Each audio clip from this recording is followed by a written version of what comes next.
work mean? Is your workplace one where everyone feels welcome? That's what we're talking about today with Michelle Devlin from Creating People Power and transgender advocate Stephanie Shostak. Thanks for joining us, ladies. Let's talk about what is a safe space.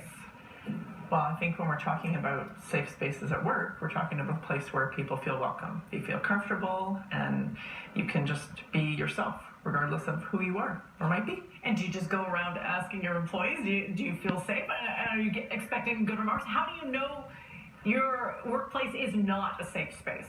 Steph? Sometimes you'll encounter people giving off-color jokes or comments that are inappropriate.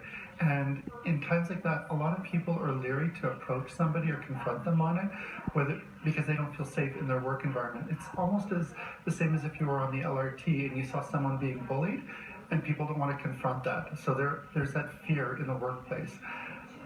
The best thing to do is to confront it as soon as you see it, but sometimes it's more to an advantage to yourself to take them off to the side and talk to them one-on-one. But sometimes they need to be put in their place and you need to confront them right on the spot. What does that conversation look like, Michelle? I think it depends on what your relationship is with that individual, right? If it's someone that you feel comfortable with, that you can take someone aside and just sort of say, hey, you know what, it looked like, I felt uncomfortable with that statement, or I saw that somebody felt uncomfortable. And if it's someone you don't know as well, then maybe that's a different conversation. And I like Stephanie's suggestion, right? Maybe you do have a conversation in public, or maybe it's one-on-one. There's different ways of dealing with it. I think that what we're trying to bring forward with this topic is that we need to have a conversation about what a safe space is, because if you don't know if your workplace is safe, then maybe that's great. You feel really comfortable. But the question is, does everybody in your workplace feel that way? A lot of companies, maybe we don't need to have this conversation. We don't have an LGBTQ employee here. We don't need to have this conversation. But that's not the case, right? How do you really know? How do you really know? You really don't know. You may have somebody that identifies as LGBTQ2+ in your workplace, but they're not going to advertise it or broadcast it. So you need to treat everybody with respect, and you need to be inclusive to everybody. And when you're inclusive to everybody, you're respecting everybody and their diversity. And that's what a safe place is all about. And we're not just talking about the LGBTQ2+ community. When we're talking about safe spaces, who else included in safe spaces?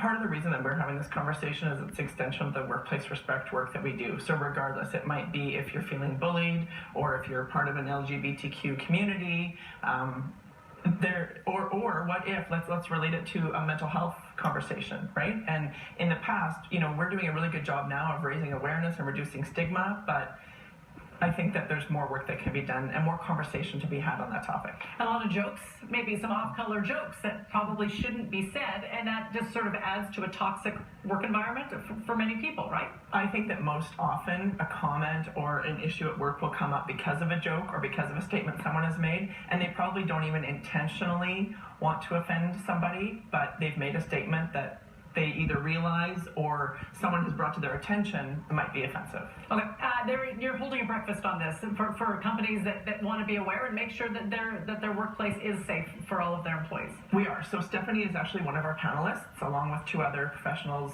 that have done work around helping companies and even sports associations create safe spaces. And we're having that conversation next Tuesday morning. All right, on the 22nd. You can get information on our website. Thanks for joining us, ladies. Really appreciate it. We're going to take a bit of a break. We're back after this.